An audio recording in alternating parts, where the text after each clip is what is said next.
Okay, student.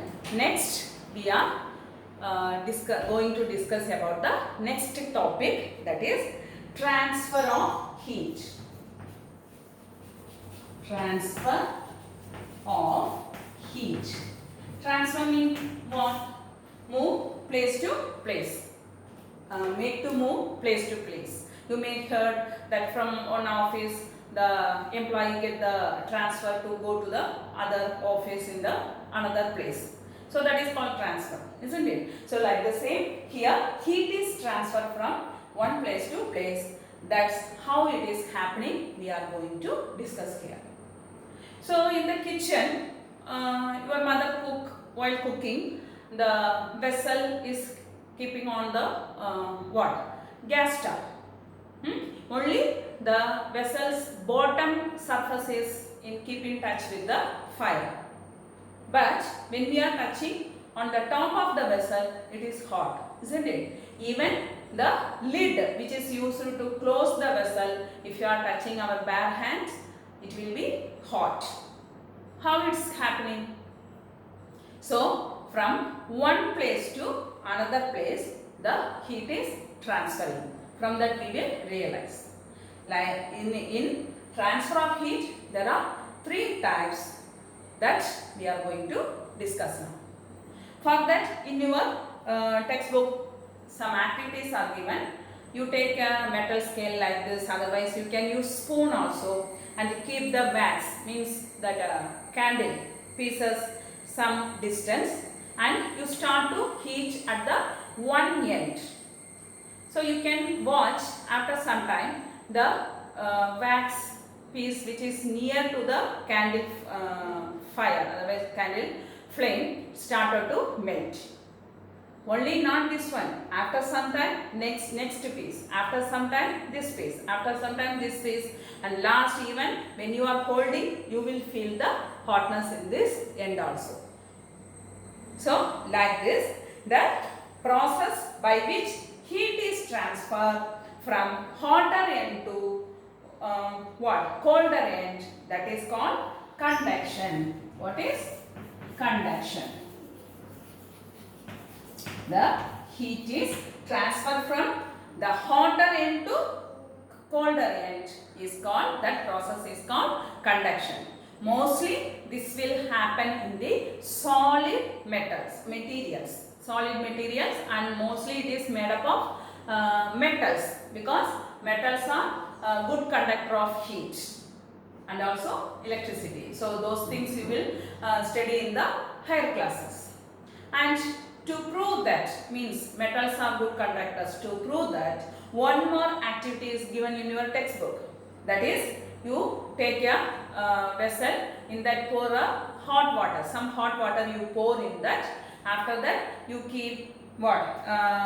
Scale, this metal scale, like the scale made by plastic, and spoon, metal spoon and plastic spoon, pencil, that is made up of wood, isn't it? So you have to keep those things and keep it aside. After some times you have to touch each and every thing what you kept inside the hot water and check which one is hot and which one are not.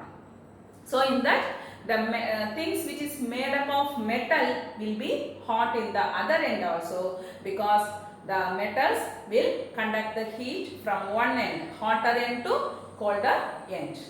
But the plastics and wood doesn't conduct heat. So we are having the handles of the vessels in the kitchen which we are using to cook are wooden or plastic handles. Okay, so the things which is conduct heat is called conductors,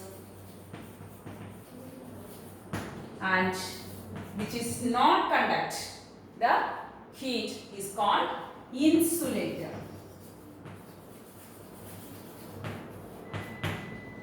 Okay, so conduction is nothing but the process, the heat is transferred from the hotter region to the colder region. In that we have the conduction is happening in the mostly in the metals. So the things which is conduct the heat is called conductor, and the things which is not conduct the heat is called poor conductors, that are known as insulators.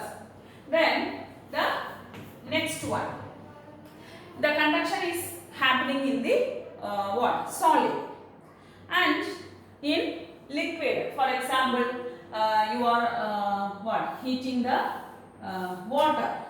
Okay, water you are heating.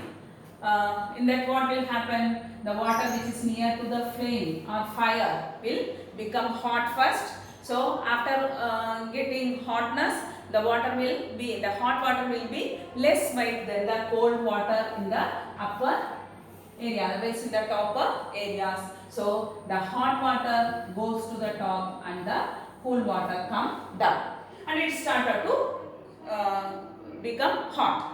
And after some times, this water which is come down become too hot than compared to the top water. So the top one will come down and the bottom one will go up. So like that, in the cyclic manner, the water is heating. In the air also it is happening. The air which is nearby the hotter object absorb the hotness and become hot. So hot air will become less white, expand and goes up, and the cool water in the top, means in the heights, in the higher areas, the cool air will come down and it become hotter. The hot air which is go up is become cool, then again that come down, this hot air goes up. So like that, in the cyclic manner, the heat is transferred in fluids. Fluids means easily flowing things, that is liquids and gases. So in these two types of materials, the heat is transferred through convection. What is convections? The process is called convections. So it will happen in, the conduction will happen in solids, and convection will happen in what? Liquids, gases. Okay, so mostly these two we have the mediums. Here we have the medium solid, and here we have the medium liquids or gases. Medium is there only the conduction, otherwise convection will happen. But without the medium also heat will transfer. For example, sun is in the space far from our earth. Only nearby the earth, the air is there. Air is the medium, isn't it? But sun is very far. In the spaces there is no air. It is vacuum, no medium. But the sunlight and also sun heat is coming from the sun and reaches our earth. How it is possible? So the third one, the heat may be transferred by the process radiation. R-A-D-I, what? Radiation. R-A-D-I-A-T-I-O-N. Radiation. For radiation, it doesn't need any medium. Okay? Heat is transferred by conduction method, otherwise the process of convection, otherwise radiation. Okay children?